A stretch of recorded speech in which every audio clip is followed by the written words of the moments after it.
Welcome to Dr. Skeletor's laboratory.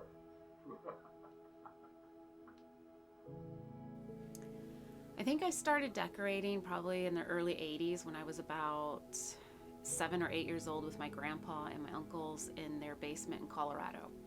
We started out with doing Dr. Skeletor, and ever since then we had a haunted house in the basement, and then I continued decorating for years and years after that.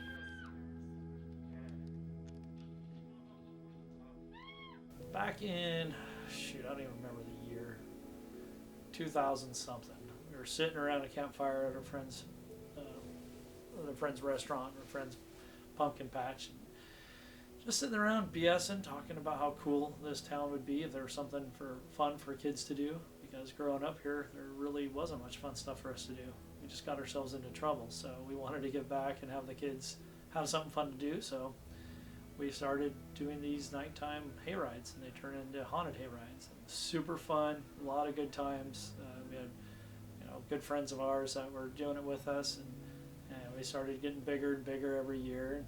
I love building big props, and a lot of fun, a lot of fun times scaring people, watching little kids scream and wet themselves. It was awesome. For about 13 years we did the hay rides, and we did some awesome big props. And what we do is we build things and we take it out there and set it all up, but then we hurry home and bring it home and start decorating our house like the day before Halloween or Halloween itself. And so it was always this mad rush. We always seemed to focus more on the hay rides than we did our own house, which, that was our big focus at the time. But when the Thomas Fire came, it kind of burned up the trailers and kind of stopped the hay rides. But after their 2 tractor trailers burned in the Thomas Fire, they had no other choice but to halt the Halloween tradition.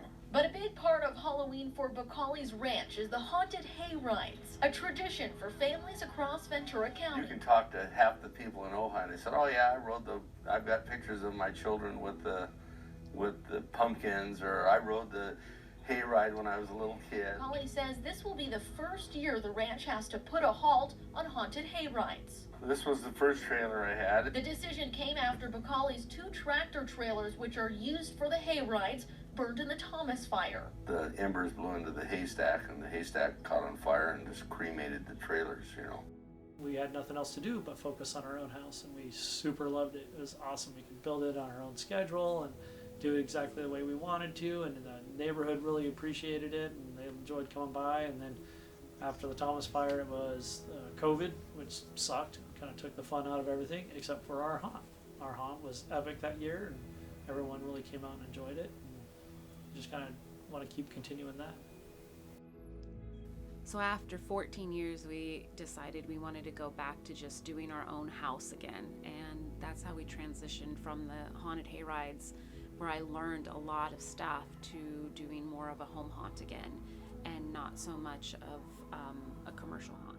Every year we'd build something, and I'd collect more and more things, so each year it gets bigger and bigger and bigger. And I joined a small group called Ojai Haunt, where I met a group of fantastic, talented people who taught me more things that I never even knew about. We get together once a month and we learn how to create and make things, and I use that knowledge in our haunt now. So I feel like since I've joined that group, Ojai Haunt, our haunt has exploded just by the kindness of these amazing haunters, these other home haunters sharing their knowledge. And I didn't even know I was a home haunter until I met Ojai Haunt at Midsummer Scream, which was in 2016. Moreno Manor, our haunt, isn't just me, it's our whole family. It consists of my husband, Grant, me, and my son, Liam, and my other son, Lakin, and our dog, Bax. Everyone has a part, everyone has a role. So I would consider myself as a creative director as I map out everything, design, create. It comes out of my brain. And then the things I can't do, I'll ask my husband to build something that's huge, or he can weld, he can do things I can't physically do. Every year we try to do something big, right? Some big theme. And, years past, I built a 10-foot tall guillotine. 2 years ago I built a 20-foot tall mind flayer that was static. We've done just really cool props and such. And And Chrissy's really good about having these amazing ideas. And so our joke is she has these ideas, I make them work, and she makes them pretty. So that's kind of how things happen. And this year we made a animatronic mind flayer. So if you've ever seen Stranger Things, there's this shadow monster that kind of rules the upside down, which is another dimension in this town of Hawkins. And it's this really spooky creature. So I made this thing 20 foot tall, welded up some square aluminum tubing to make the arms, built had some air cylinders and built the whole mechanism to make the arms move. And then the head itself moved side to side, just using scrap parts I had around here. So in all, I mean, I had to buy the materials, but I already had a lot of the junk. And we love repurposing and not spending a whole boatload of money on everything. So we were able to make it work with just what we had around here and our ingenuity. So that was our biggest one this year. But it was a fun, awesome haunt. It was really well received, and fortunately not too busy. I mean, we only had just under 1,000 people, so that was nice. My son might help me by taking on more of the digital side of things with the house mapping and audio, and then my other son is also creative, and he's an artist and he's a great actor, and so he'll jump in and do my acting. So without the family, we wouldn't be a home haunt, and it takes months and months. We start planning our haunt probably in October. As we build, we plan for the next year's haunt, and then even when we tear down, we pack up thinking about what we're doing for the next year. I start building props probably in June, and I start collecting things even before that. So it's definitely a year-long process. We don't really take a break.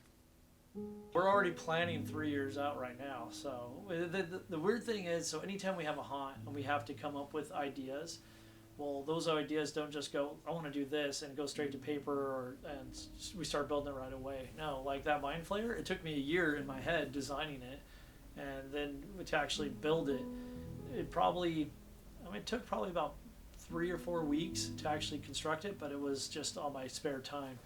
But in that, it was a lot of trial and error, because it's not like the kind of stuff that you have a book that you follow. It's things you make up as you go along. And so I found a bunch of ways it didn't work, and finally found a way it did work.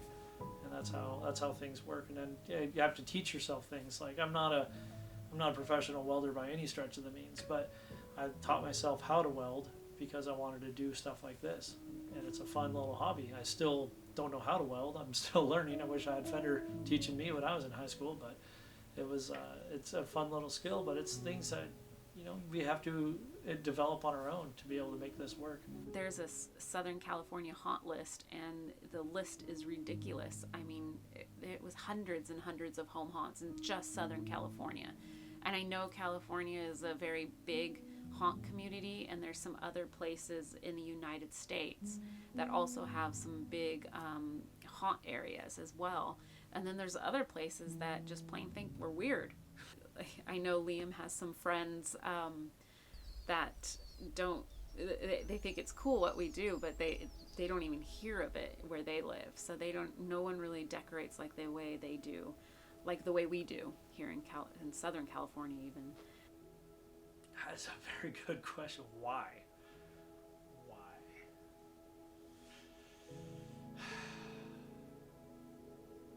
I have no idea. Creating something that the whole community can take part in and enjoy is definitely another big joyous part in this. I look forward to creating more haunts as I get older, as things change.